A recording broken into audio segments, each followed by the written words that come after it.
Every week, we take a look at some of the stories making headlines on the continent here on Morning News Today and Wednesday. Now, joining us this morning is Dr. Gideon Chitanga from the Center for the Study of Democracy at the University of Johannesburg. Gideon, good morning. Thank you very much for coming in. Good morning.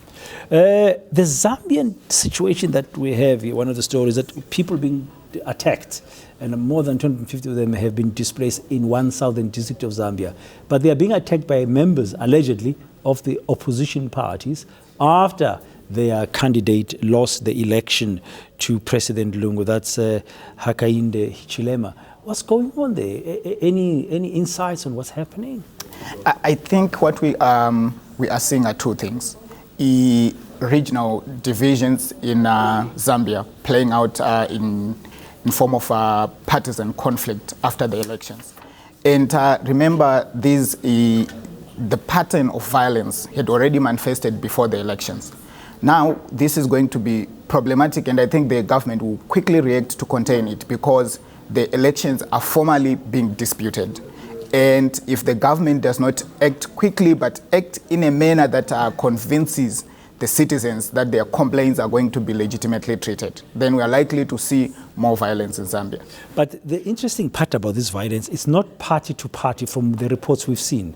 The members of the opposition parties allegedly in that southern district of Zambia are targeting people who live there but who come from other parts of Zambia. They're not targeting members of the governing party per se. So it's got a little bit of a regional, or I don't want to say ethnic, but yeah, kind of a, you are not part of this province, we don't want you here. There were complaints before these elections that the ruling party had brought in foreigners who were actually going to vote for it.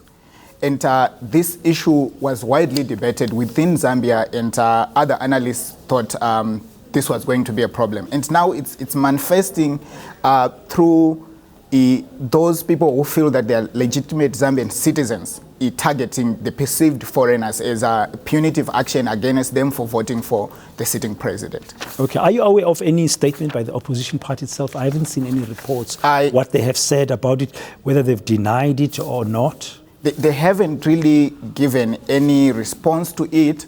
What I know as of now is the concern of the main opposition party, particularly Hichilema, he has been to take his case against the elections, against the election of President Lungu to the Constitutional Court, therefore making a formal complaint against the electoral process and challenging the legitimacy of the whole electoral process and obviously potentially the legitimacy of Edgar Lungu as president.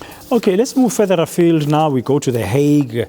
We saw in 2012 those attacks by jihadists who went from place to place in Timbuktu in Mali, attacking a number of heritage sites. Now, it looks like one of them who was involved and who was leading there is now on trial there. And I think he's the first one to be charged with his atrocities, and he's asked for forgiveness.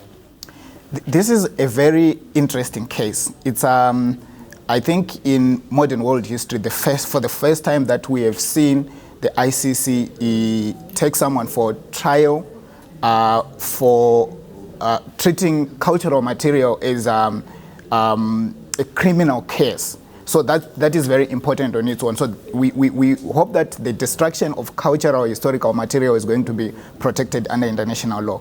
The idea of asking for forgiveness, it's also very interesting. I think that for the individual concerned, Al-Mahdi, it was part of him bargaining for lenience in terms of sentencing. But I totally agree that this is extremely atrocious, especially if you look at Timbuktu as an important historical center. The material there contains law, history, trade, religion for hundreds and hundreds of years. So that's an important center of civilization.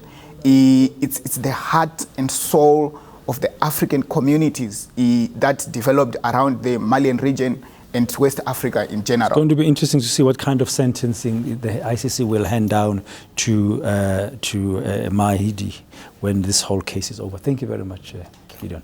That's Dr. Gideon Chitanga from the Center for the Study of Democracy at the University of Johannesburg.